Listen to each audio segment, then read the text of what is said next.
Mayfly is up and the excitement is palpable. Wherever you are in Ireland, the lakes and rivers are soon to be hatching with Mayfly soon. And to help you improve your catch rate this season, we've used a Mayfly Tactics Masterclass with international angler, guide and renowned tyer, Jackie Mahon. If you want to learn about setup, tactics, conditions and flies, then head over to www.irelandonthefly.com/masterclass, where you can find out all the details to access the recording and Jackie's notes. If you want to catch that difficult fish or try out new tactics, then this masterclass is for you.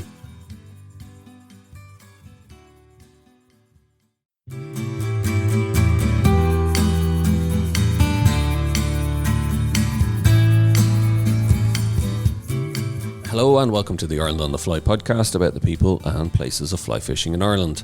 The Owenmore Fishery has been in the news recently, with the state buying up the river and lands that are situated on the Dingle peninsula in Kerry. So what does the future hold for the fishery, and what is the fishing like on the river and lakes in one of Ireland's most scenic locations? Well, Frank Maunsell has been the fishery manager there for over a quarter of a century, and he joins us on this week's show with tales of poachers, fishing and tactics that you'd scarcely believe, but are definitely well worth listening to.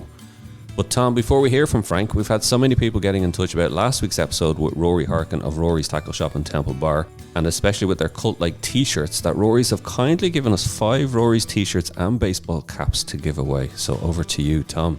So to be in with the chance of winning, just tell us, what year was Rory's established? And email your answer to us at info@irelandonthefly.com. So that's it. You might have a chance. We've got 5 Rory's t-shirts and baseball caps to give away. Thanks a million, Mary, from Rory's, and for looking after us on that. It's been amazing, actually. The people have been in contact, and they were sending me pictures of them wearing the t-shirts as they were listening to the episodes. It's great, wouldn't it? So I don't know. I think we should keep 2 of those for ourselves, though. Okay, well, hey, come here, we'll enter the competition. You never know. We might have a chance. Yeah. Couldn't be fair, Tom Sullivan. Couldn't be fair. That's lovely. So listen, Mary, thanks a million for that. And so if you're one of the 5 winners, we'll announce them next week. You can wear them with pride the next time you're going fishing, and maybe send us an image as well. Before we get on to this week's guest, Tom, I did want to ask you, how has the Mayfly been on Corrib? It's been good. The fishing's been very good, particularly if you get conditions at all. I've had some cracking fishing. I had some lovely dry fly fishing last week. Just really good stuff and really great quality fish. So a couple of people had really good days out with us last week. Yeah, just great. Particularly after last year, which was what was the word? Oh, crap. Last year was my worst Mayfly ever. You know, it was my worst Mayfly season. So I started off well. No, there's been a few glitches in the way. Dreadful day yesterday. A couple of small fish. I couldn't put my finger on it. All right, the wind was from the north, but I wasn't bothering us last week. There was fly. Just, I don't know, it was something. And chatting to the dappers as well afterwards. As you know, there's still a lot of dapper done here. And the dappers fared really poorly as well yesterday. So there was something up. It didn't fish that well. But look, there's a bit of a change in the weather. It's going to warm up a bit. We're promised a bit of wind now tomorrow over the next couple of days. Then we'll see how the weekend goes. But look, it's been good. Mayfly fishing been very good. Couple of good buzzer fishing. I haven't done as much as I like. I haven't ventured that far. Right time I have. I've had some couple of good buzzer catches. But yeah, look, it's been good. But we hoped, hopefully, I mean, that's our plan as well, that we'll go over it a bit more over the next couple of weeks and try and get reports from all around the country. Exactly, yeah. The next 2 weeks, probably what we'll do, Mayfly update from around the country, cover Corrib, Arrow, Sheelan, Derg maybe as well. So we just want to get updates, give people great, updates. Wouldn't it? Yeah, great to hear from Shane. Say, Jesus, it's the best yet. yeah. So we'll that'd be nice, because we haven't really. Well, it'd be nice to do it. Just nice to hear around. You know? Exactly. So if you're interested, folks, next 2 weeks we will be doing Mayfly updates from around the country. But look, back to this week's guest, and Frank Maunsell from the Owenmore Fishery. The Owenmore Fishery is as nice a fishery as you could hope to draw a line across. A fair bit of history with it. In my time, when I was a young lad, which wasn't today or yesterday, Lord Harrington was the owner. And he had men working on the river the whole time, putting gravel in, making pools. Most of the pools at one stage or another were man-made. Now, they were doing their best, but their technology was a century out of date. You know, when they were making the grinds, they were putting them straight across the river and too proud over the water, whereas the modern grind is maybe a third either side and just barely at the surface at low water. You understand? But like, they were way ahead of their time. But then again, that crowd, all they did was shooting and fishing anyway. And then Lord Harrington sold it to a man by the name of Edward Hallinan. Now, Edward Hallinan was a Cork man, and he had the river for a couple of years, and he sold it then onto a family called Metz. They were German industrialists. You know those blue barrels you see around the country? If you turn them upside down, you see METZ. Well, this are the crowd now that make those barrels. And they had, I'd say, numerous other things going for them as well. Very, very wealthy family. They decided to move it on. Then none of their family had any interest in it, and Richard Roach bought it back in probably 0506 and had it up until this year. He sold it, the NPW bought it this year with the Connor Pass. Who was Richard Roach? Richard Roach is a man of many talents. They would have owned Roach's stores one time. Oh, that's right. Yeah. Yeah, I remember him buying it now. Now that you say it, yeah, I'd forgotten that. Yeah. Yeah, Richard Roach, yeah. No, Roach's stores was only a small little part of his empire. Very, very astute man, very switched on. He was excellent for the river. He was, if he had only got a chance. He wanted to carry out numerous improvements. He wanted to put in a timber walkway from halfway down the river to join up the main road, so the local people could do a loop, lovely walk. But they found this plant that eats insects, and that put the kibosh on the walkway. He wanted to put in fishing huts, and planning went against him. We wanted to move a few stones and things down at the mouth of the river, and planning again. And he kind of, lost interest in it then. And I was running the river then, more or less my own bat. He was paying me, but he's not a fisherman himself. He's a great shooting man. And he left me more or less run the river whichever way I wanted to. I want to ask you actually, Frank, between all those different families and names that you mentioned that owned the fishery, and you said there Richard Roche, he wasn't an angler himself. Why do you think down through the generations the different families bought it? Was it purely they had interest in outdoor pursuits? Was it a investment, or what was it? You see, Lord Harrington would have been the old ascendancy. Right. And before him again, it was an English title person owned it. No, I didn't know her. My father and my grandfather would have known them, of course. But I'm just saying, from my lifetime, Lord Harrington was there, and he would have been the British ascendancy, probably known today as a kind of a West Brit kind of a thing. But anyway, well, there were so many owners. I thought with Lord Harrington you were going back a good bit, but you actually remember Lord Harrington in the flesh, yeah. And you remember owning it. I do indeed. And I fished it as a young fellow when he was there, because I used to fish it with the bailiff's son at the time, whose name was Driscoll. And our fishing gear wouldn't be anything like what you'd have today. We were fishing worms and a bit of line and what have you, and you'd hook a fish and you'd sling them back over your shoulder and go looking for them back in the rushes afterwards. But he left us at it. He used to stock the river himself. He was very passionate about his fishing. He took great care of the river. As I say, he made the pools.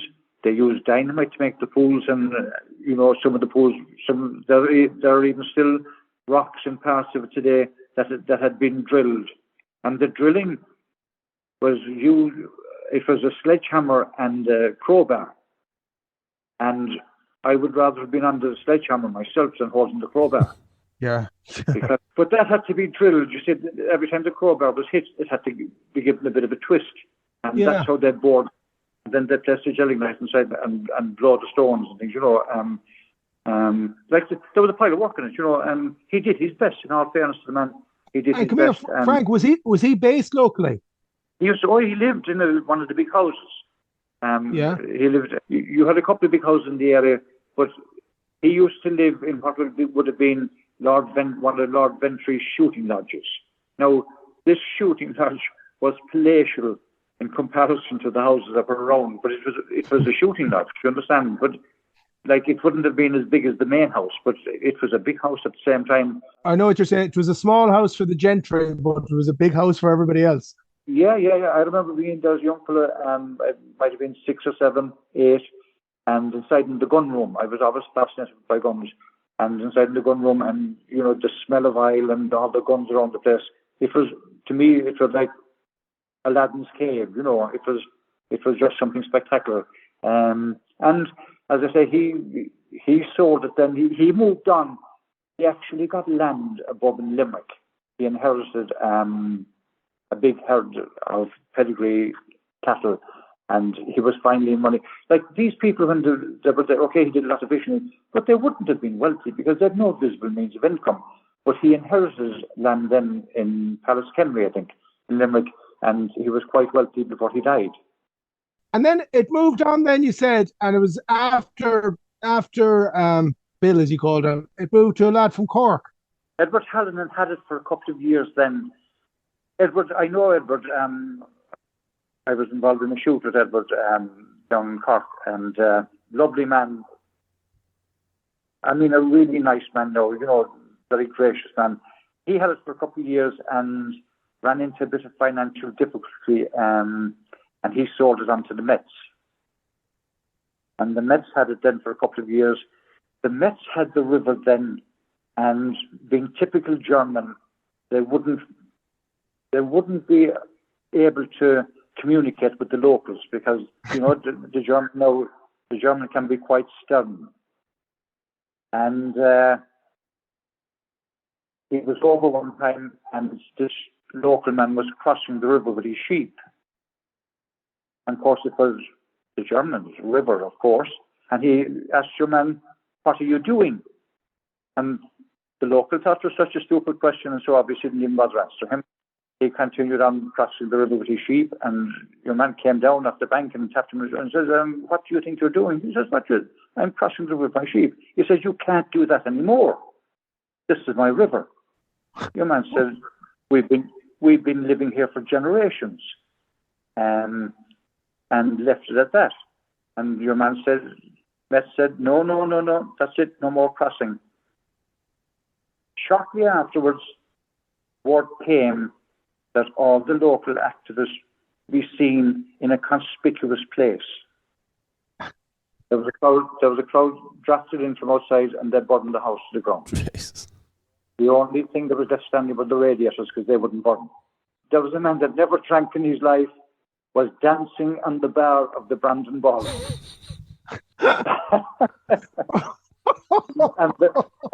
and no, that only happened in 1978, 77, 78. Wow. Yeah, it's not like it was 1870s land league stuff. Like. Yeah. No. And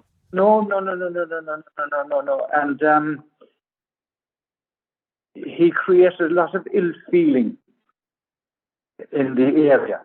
And the people that he had employed minding the river were no great shakes either. And you see, I was in the army. I did 21 years in the army. I retired in from January of '96, and they asked. I was setting up my own business.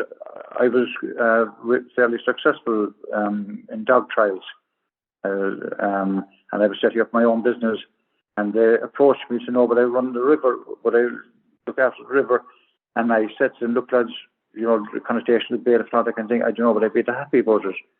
And they left it for a couple of months, and they came back to me again, and they said, "Look, you're training your dogs in the area, why don't you get paid for looking after the river also?" And I said, "Look, I'll give it a go, right? I'll give it a go, since you're on about it." And that's where it started, and I said I'd take it on for a year, and I'm still there. I just loved the job.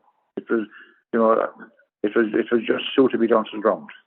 Mets was the same as an absentee landlord. You see, the locals asked me, would I be interested? And as I said in the start, no. But then when they came to me again, I said, "Sure, look, I'll give it a go and we'll see where we go." And when I took over the river then, I do very little about fly fishing. All the fishing I'd ever done was mostly sea angling, angling in boats and angling from the shore and that kind of thing. I had the biggest bass in 1972.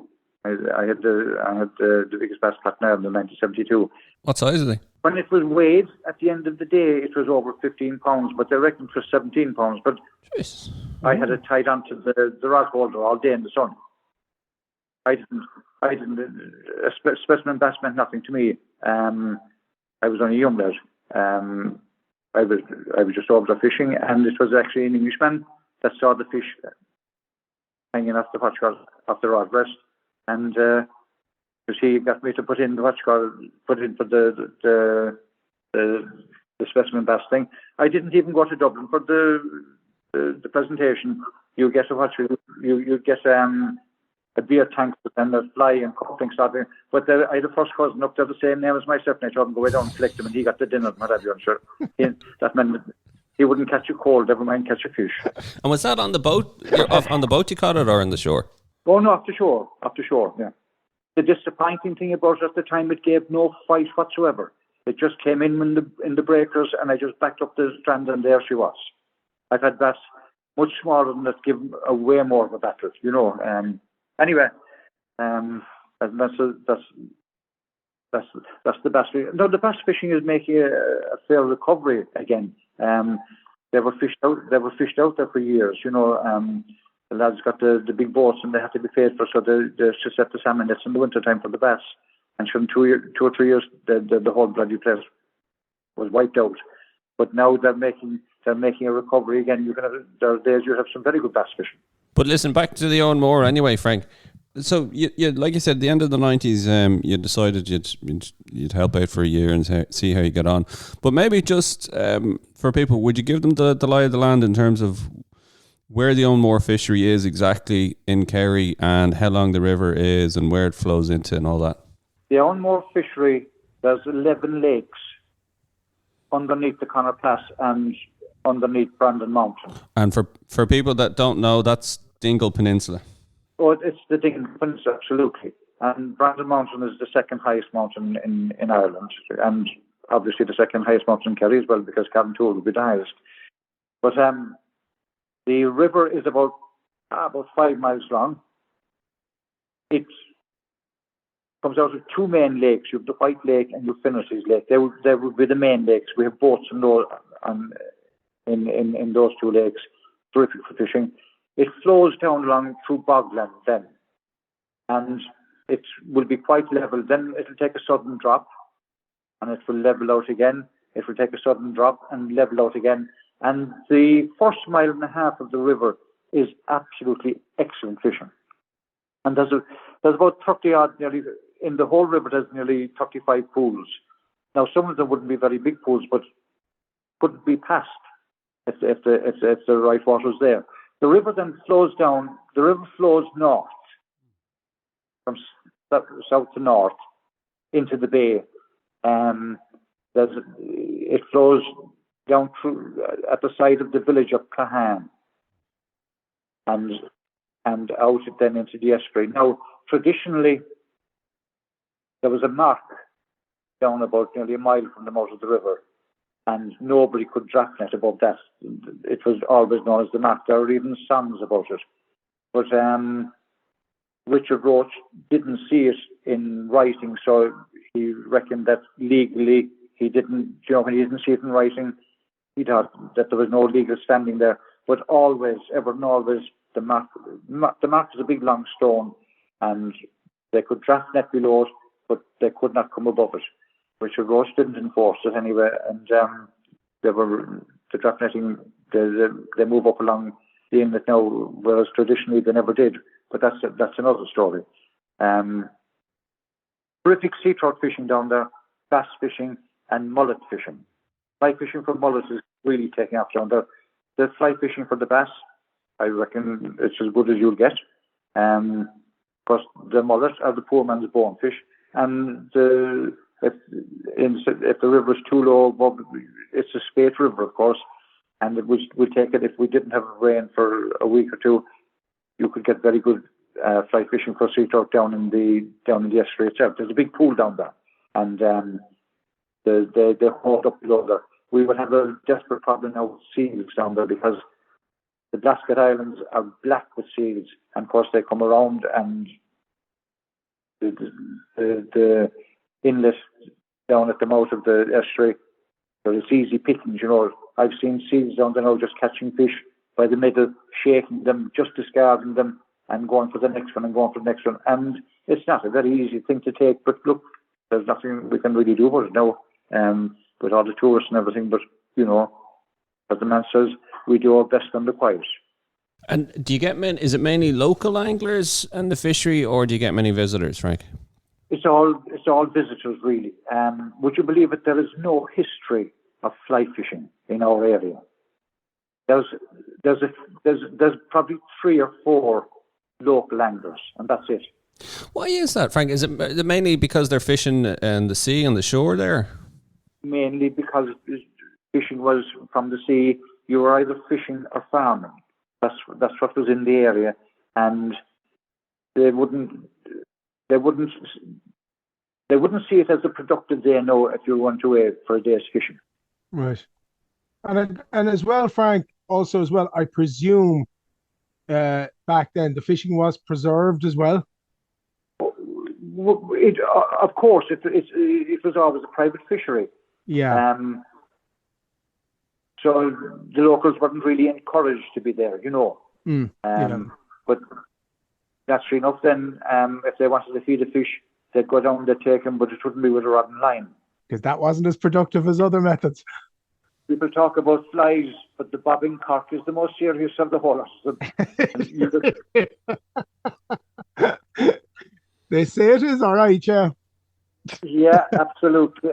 Like, and actually, so when you moved in there, was there a lot of bobbing corks in the system? There was, because people felt they were, and look, I must hold my hand up as a young fella. I was known to have taken the odd one myself. In actual fact, when I took it over, somebody said they're after putting the fox in charge of the hen house. Oh yeah, but then the fox knows the other fox's tricks, doesn't he? Well, you see, this is the thing. I would know when people were going to be operating and when they wouldn't be operating. But then on the other side of the fox side of it, there are none so pure as the reformed whore. So I was actually, you see, I was the first in charge of that river from the area itself. Right, okay, yeah.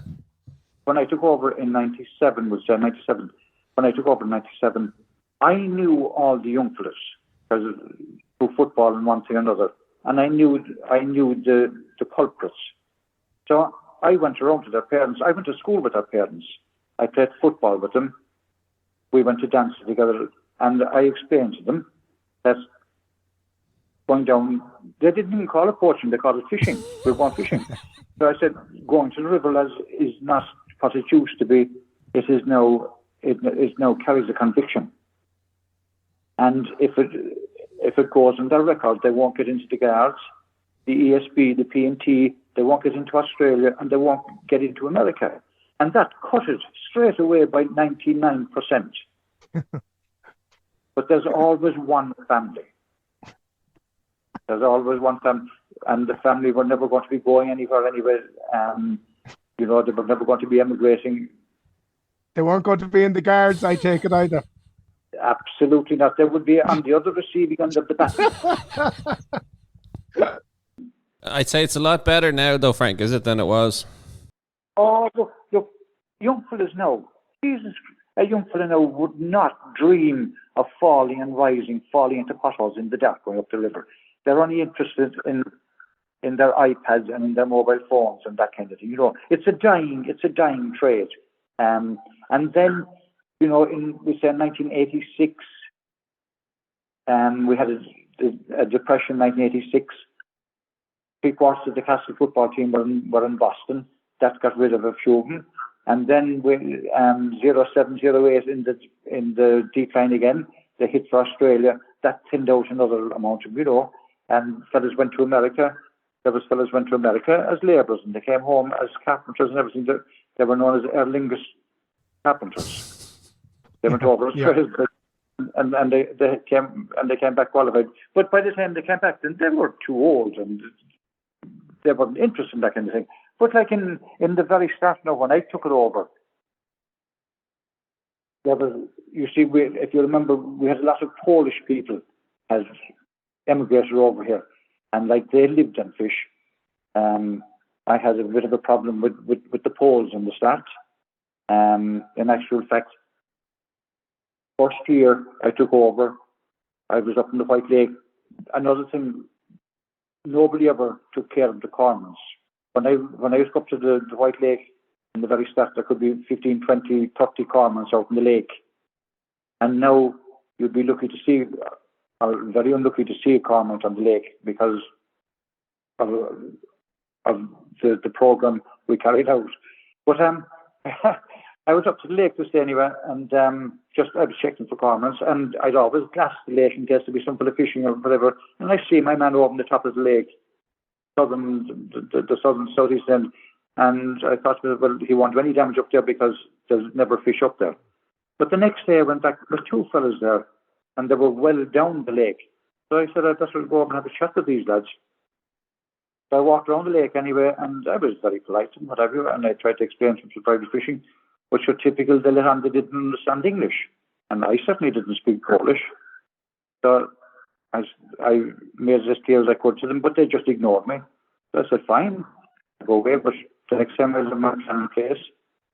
So I was only after leaving the army a short time, and I had some ordnance that was over and above. And what I had a few smoke grenades. I had my plan. I had a steel bucket, and the reason I had a steel bucket was when I put the smoke grenades into it, I'd put it into the bucket, so if an ordinary car came up the road, I could lift it up out of the way. But anyway, I went back anyway, and it was a red Opel Kadett, the old type Opel Kadett, and the paint was kind of fading. You know, the older cars, the paint was kind of fading them. I looked across the lake with the glasses, and there was 4 of them there, and they were down now where the fish were. So I fired 2 shots in the air out of the shotgun, and we're down in a bowl, and the echo went swoosh across the lake, and and that got their attention. And I pulled the pin in the smoke grenade and put it into the bucket between them and the car, and they thought from that distance their car was on fire. Well, you'd want to see those lads running across the bog. Now, this is very uneven ground, but they were gliding across the bog. And they came up to me, and they were fairly out of breath. And most of these fellas now would be ex-military as well, you know, and military, kind of recognised military. I stood in the middle of the road. I had the shotgun open. I had 2 cartridges in it. The gun was open. I didn't say a word to them. They were so delighted to see their car. They sat into it, and they were gone down the road. I never saw them after that. Problem solved. That problem solved. I had a couple of lads coming from Tralee. They were coming out by night after a flood. And it took me a while to find their car, but I found their car anyway, and I got half a bale of straw, and I put it up in the bonnet of the car, and I put a box of matches under the windscreen wiper. I didn't see them afterwards either. I'm getting great tips here from you, Frank. That's an excellent one. I really like that one. That's class. Like in the start, I used to go down to the estuary because, as far as I was concerned, the map was there. I grew up with it, and the lads were there this evening in the canoe. Now they don't use proper drop nets; they're using regular salmon nets, and they the net totally across the estuary. Lovely, balmy, calm summer evening. And when I came down, they were sitting in the canoe on my side, and they were wearing their live skins and things. And when they saw me coming, they started rowing slowly across for the far side, and they pulled the hoods down over their faces so I couldn't recognise them. So I just threw off the t-shirt and the shoes, and I swam across. And you see, they were looking down. They were looking down at the boat so that I wouldn't see their face. They never saw that I was actually swimming along beside them, slightly above them. And when they got to the far side, they sat up and they were shaking and settling. And next day, just came up beside them and I said, lads, I can catch you anytime I like. And I just turned around and I ran way back to myself. And it just put them thinking. Now, I thought no more about that because, look, I used to do a lot of swimming. I used to do a lot of running things and all that kind of thing. But I thought no more about it. But all those lads couldn't swim. So they thought it was a kind of a remarkable thing. And it's even spoken about today now in certain circles. But I just didn't think anything of it at the time. Those are little things that happened in the start. But all that kind of faded out then. I'm not surprised, Frank. You don't mind? Yes, yeah, exactly. You see, on the river then, it was all prawning when they weren't netting it. They were prawning it, they were spinning it, they were worming it, and what have you. So I said to Richard Roach, Richard, I'm going to make the first couple of 100 yards of the river fly only. And there was consternation. You see, they'd be standing there from the tide up to just above the bridge, just standing there because the fish had to pass them by. Like, you know, and it was slaughter by any other name. So I made that possible, fly only. And there was consternation. Christ, they gave me out. It was unreal. I thought to myself, I should want a winner here. So the following year, I said, Richard, I'm going to make the river fly only. He said, you do whatever you think, walk away. So I made the river fly only. The whole thing was fly only and catch and release. We were the first river to go catch and release. What year was that actually? 97. Wow. Right. 98. I took it up 97. By 98, it was fly only and catch and release. Now we have a sustainable harvest, not that kind of thing, but I have insisted on catch and release. And the people that are there now have settled into the idea of it, catch and release, and they're quite happy with it. And, you know, now there's some of them you have to keep an eye on them because if you didn't watch them, there could be a curve in the bag in the back, like, you know. But anyway, but most of them would be 100%, of course. But it took me about 3 years to get them out of it. You see, they knew the river like the back of their hand, and they'd go in through different bog roads and things, and just they'd sit in the pool with their worm, and like you could walk up the bank of the river and miss them. But if you stood around next, you see the line thickly across, you know.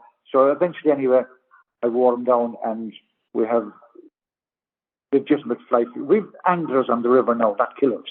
We have anglers on the river, and if you have the right conditions, nice southwesterly, nice drop of rain, and the water just starting to clear. I don't mind about the height of it, but the water just starting to clear. It's as good a system that's in the country. Tell me this, Frank, what's the run of salmon been like in the last few years? Because obviously, look, it's dropped off, like I'm sure, like everywhere else. The run of salmon has dropped like you drop off a cliff. Yeah. Now, we have smolts. Our smolts are going to sea. We have our river at the moment, well, the lakes at the moment are full of smolts.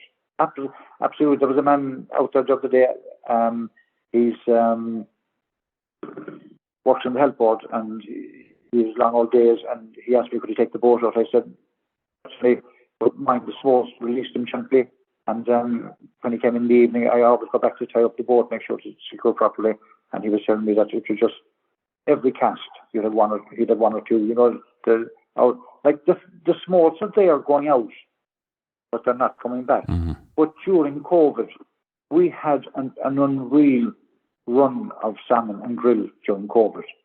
In 6 small pools, we had 67 salmon and grill in 6 small pools alone.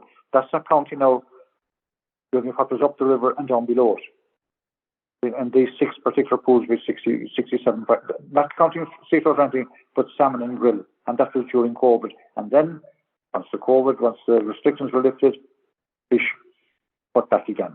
But then we've had long, dry summers for the last 3 summers as well. You know, the year before last, we had 6 dry weeks in a row. Last year, we had 2 months in a row. We got 2 weeks of rain in July, and the river fished out the skin. It was unreal, because all the fish that should have been coming up all along, they all came together in those 2 wet weeks in July, and then it dried up again. Now, it wasn't a particularly warm summer, but it was a dry summer. A lot of people will tell you that it was a very warm summer. Before July was warm. May, there was people swimming in May. there was people actually swimming in the end of April and May. And like one time you wouldn't dream of going swimming in April and May because you'd have the scarabaean, and they say you just didn't go swimming really until June. And there's another thing. In the old days, traditionally, the salmon didn't start running in the river until the Eostodon, the yellow came on the Eostodon. You know the Eostodon, the yellow flower that comes in the rushy field. Not the Buchland we know. The Eostodon I do, kind yeah. of rush. Yeah, I do. Yeah. Traditionally, which was roughly around mid-June, 14th, 15th of June, it was flower. But in the last couple of years, our run of fish is starting in the end of March, May. We had terrific fish running the river early March this year. But the real fishing wouldn't start until May, until the water warms up. But as I say, one time we wouldn't get the fish until June, and we'd get them into the end of September. We used to get a magnificent run of sea trout in September. We used to call it the blackberry run, but that has gone. If the conditions in the river are right, if you have the colour going off the water, I don't mind about the height of it. It can be as high as it likes. Once it's starting to clear, you'll catch sea trout and grill and salmon in the river. Now, the numbers aren't there like they used to be there, but there's still plenty of fish in the river. The lads that are coming to me year after year, I have people coming to me from France, from Germany, from Belgium, since I took over the river. Now, the people that have come to me have died. Old age has caught up with them for the time. But the people that are coming, they will ring me, and I will tell them if there's fish to be caught, come on. And if I think there's nothing with a chance of a fish, I tell them straight away I won't have them on the river without any chance of getting a fish. And I only allow 10 people on the whole system at any time. That's 4 in the lakes. That's 4 in the lakes and 6 on the river. So whatever fish are in the river are not harassed. And how many beats on the river? We don't break it down into beats. There's 35 fishable pools. With only 6 people on the river at any time, I will put one crowd, depending on age and things, further up the river, and then judging them like a lot of Americans now wouldn't be great to travel rough ground. They'd be eating too many hamburgers and that kind of thing. So I'd keep those kind of down in the handy places, and the people that are able to travel, and then the people that are coming to me year after year, they know where to go anywhere, and they kind of know each other. So if there's people and 2 or 3 people from the top section to the middle, I'd have 1 or 2 down the bottom. Then it would be like fishing on your own. Unless you wanted to meet somebody, you could be there in the river all day and you wouldn't meet anybody. Wow. And you can go walking it anywhere, like you said. If there is somebody on a certain stretch, you have plenty of other stretches to go discovering. Nobody goes in the river unless they ask me. They must phone me the day before or 2 days before, so I know exactly what's happening and I know who's on the river, and I can keep it to the 6 people then.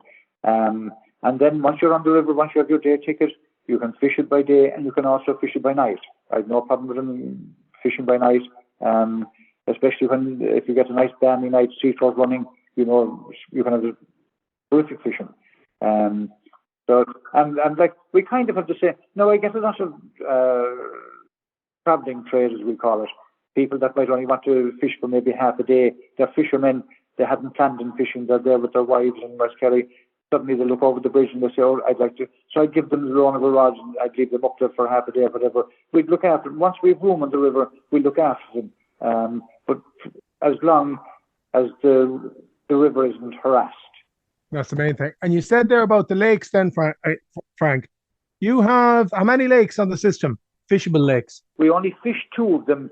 There's 3 of them could be fished. But one of them, the middle one, we call it the Half Lake. If you look from the corner pass down, it looks in the shape of a half. We call it the Half Lake. We don't fish. I know it.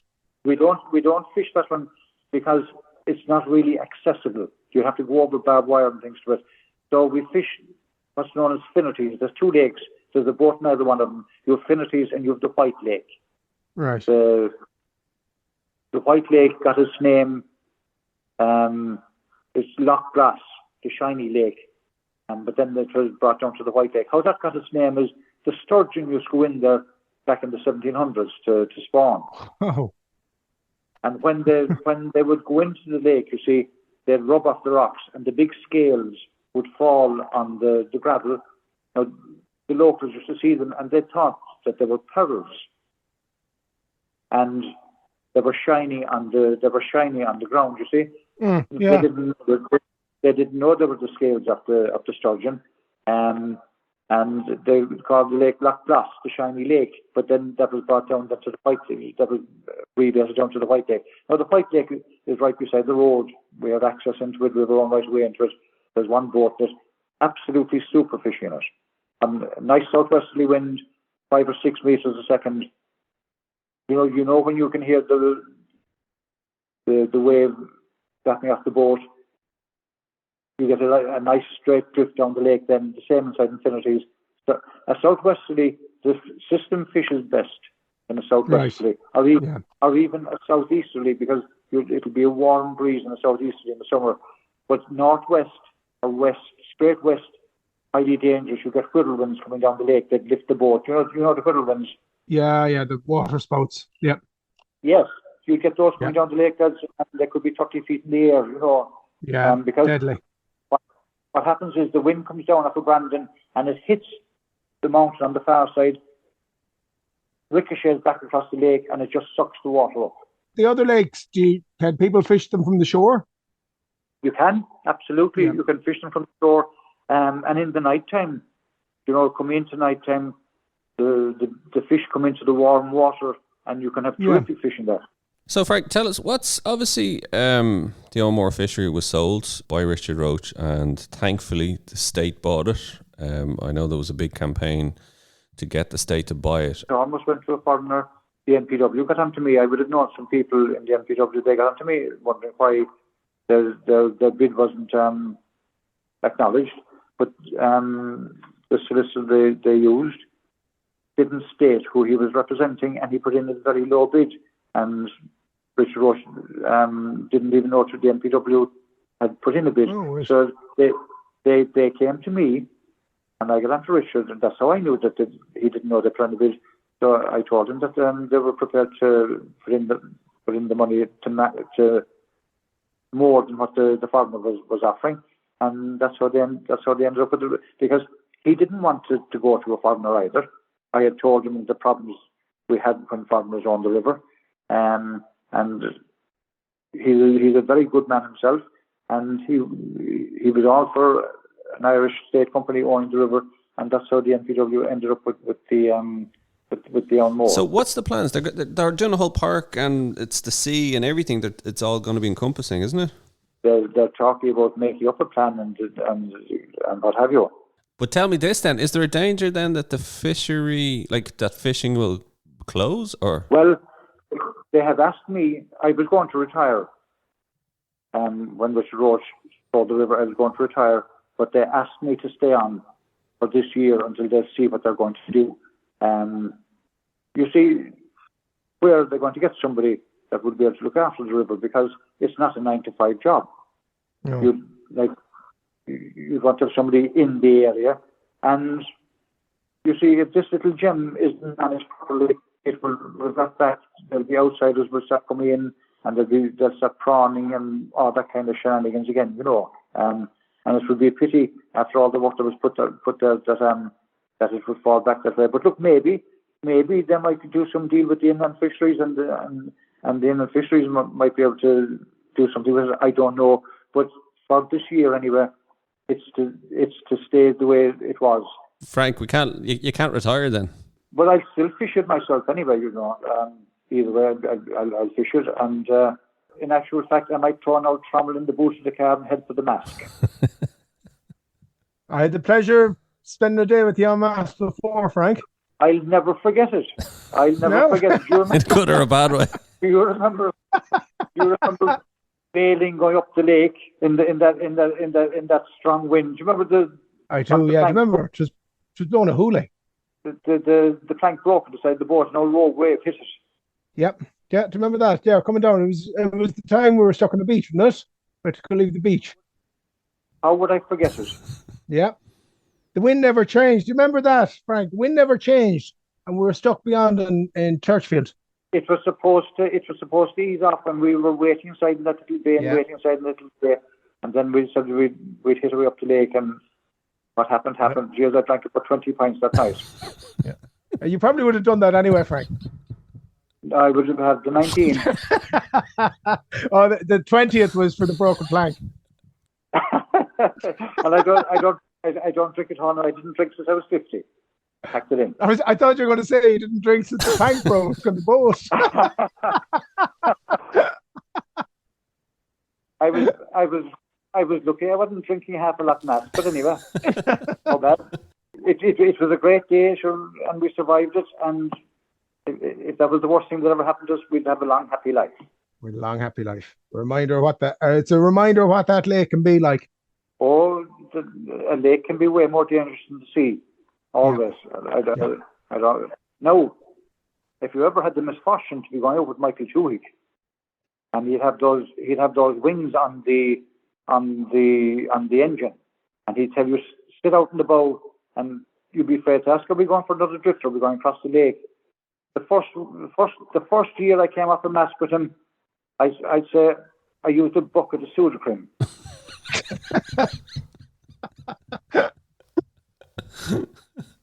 But I can tell you I wasn't caught the next time. But anyway, you had a cushion the next time, did you? I had as close as you get to a tractor tire. Come here, Frank. But anyway, it's been brilliant chatting to you. But before we let you go, I have one more question for you.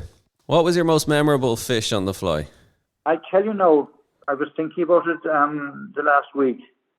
The biggest sea trout I had on the river was 6 pounds. The biggest salmon I had was 12 pounds. But the most memorable trout I had, it was about 4 pounds weight. Mary and myself were going to a bit of a do in the village of Mahon. And I left her, I dropped her down to the village, and I told her I'd one or two little things to do and I'd catch up to her. But you see, there's a rock below the bridge, and I couldn't, it was like a drug, I couldn't pass it without throwing a line across it. And I was in my best clothes. And I thought I might get one or two small sea trout, but Jesus, as I hit trout. And he took me up the river, up to from where I crossed and up to the bridge would be maybe 70 yards. So I had to jump into the river because there's bushes, and I was falling and rising. But I landed him, and I released him, and I was out of it. And it was exhilarating. I was soaked, absolutely soaked. There's no grip in fancy shoes, you know. They don't grip the bottom. They don't grip the bottom. You're falling and rising. But that would have been my most memorable fish. But talking about fish, out in the White Lake, I had an angler out there, totally inexperienced. He had a silver stort on the top dropper, and he had a sea trout 8.5 pounds his first cast. Oh my God. He hadn't a fish for the rest of the day. He hadn't a fish, but he had an 8.5 pound sea trout. And imagine a silver stort on the top dropper. That will tell you. And he had his fish. That man fished on the river then for about 3 years without catching fish. And as he got more experienced, he's now one of the seasoned anglers on the river, and a very, very good angler. And he knows when to be there, when the tide is right, when the wind is right, when the level of the river is right, not that kind of thing. And he's a very good angler now. Do you know what, Frank? I'm reluctant to let people know about the Owenmore Fishery now because it sounds like an idyllic piece of water that I would just love to visit and explore sometime. So I do hope I can, before you retire for Frank, I have to go out and... You're more than welcome, but as I always say to people, ring me before you come down and look at the weather. Look at all the different charts. If we don't have rain, you'll waste your time. But if we have rain and a southwesterly, and as I said, when the top is just going off the flood, when it's just after clear, if there's anything guaranteed in nature, which there isn't, you'll catch a fish on the Owenmore. Long may the Owenmore remain open as well as a fishery, so fingers crossed, and we'll watch this space for the future. Look, hopefully, who knows what's around the corner. There could be a very good young fellow waiting now to take it over and things. What I would be hoping is that they designate somebody now to come with me this year, and I'll show them where the pools are, the lies, access in, when to be there, how to deal with the people, the flies, you see, we have flies that work well in the river. They may not work well in other rivers, but they work very well in this river. And in different light, and you know, the usual thing, certain flies do. There are general flies that fish everywhere, but some flies fish better than others in certain conditions. And if they have that kind of knowledge, and there's no point in arriving down to the Owenmore River with a big double-handed rod, 5 or 6 weight rod, 9 foot will cover everything here. If we can get some young fellas that would be interested enough to carry it on, it would be absolutely brilliant. But sure, look, we'll see what's around the corner. Who knows? Who knows? Nobody knows what's around the corner. Today is gone. Tomorrow's a new day. So we'll open a fresh page every day, and we'll see how it goes. Well, Frank, I tell you, we'll definitely catch you before you retire. That's for sure. Because then you can tell us the rest of the stories you couldn't. We've had some very interesting. I'll give you one little story before we go. I had 3 lads down. They came down to fish, but they also came down to have a few pints, you see. So I had them booked into the local bar. It's in the middle. It's in the middle of the village. There's 3 bars. We leave it nameless. Anyway, the fishing was quite good. The night fishing, and everything was going well. Till about 1:30, 1:45, and they had that fish now, and they wanted to go for pints. And I knew they wanted to go for pints, but I said, look, I'll string it out a while anyway. And the take didn't end, we say, until about 2:00 in the morning. So the glory of the fishing was over, and then there was everything kind of grumpy coming down. There'd be no port. And I said, that's tough and away, tough and now. You'd never know what will happen. I knew very well the place would be open. But we drove into the village. It was in darkness. Usually the boys would give you out yards. We drove in around the back, and I could see a smart chink of light in the curtain. I knew I was in business. And we got out of the car. The boys were just totally despondent now. They thought they were flogging their horse. I got him into the back door, and it was like you'd open Pandora's box. The noise, the place was lifting at 2:00 in the morning. Absolutely lifting. There was a fella drunk over in the corner trying to play a melodeon. They were all smoking. The smoking ban was in.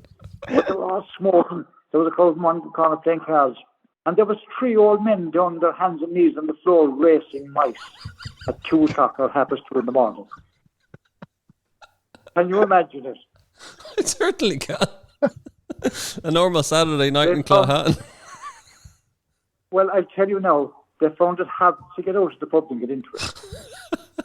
That's what you want. That's what, lads, come to Mahon and tell you haven't lived until you experience the village of Mahon. I'd love to bring the mic and recorder. I don't know if I'd get away with it. Well, don't be too obvious. Frank Maunsell, Owenmore Fishery Manager. I'm definitely going to catch you before you retire. And best of luck for the season, for a bit of rain as well. I know we've had a lot of rain, but maybe by the summertime we'll be praying for a bit of rain as well. So, as I say, bring the rain with you. Better again, have it arranged before you come down. Exactly. Frank, thanks a million for joining us. Lovely to talk to you, lads. Our thanks to Frank Maunsell for joining us on the show. Don't forget to rate, review, and follow the Ireland on the Fly podcast on Apple, Spotify, or wherever you get your podcasts from. Plus, you can keep up to date on IrelandOnTheFly.com as well as on Instagram, and myself and Tom will be back with another episode about the people and places of fly fishing in Ireland.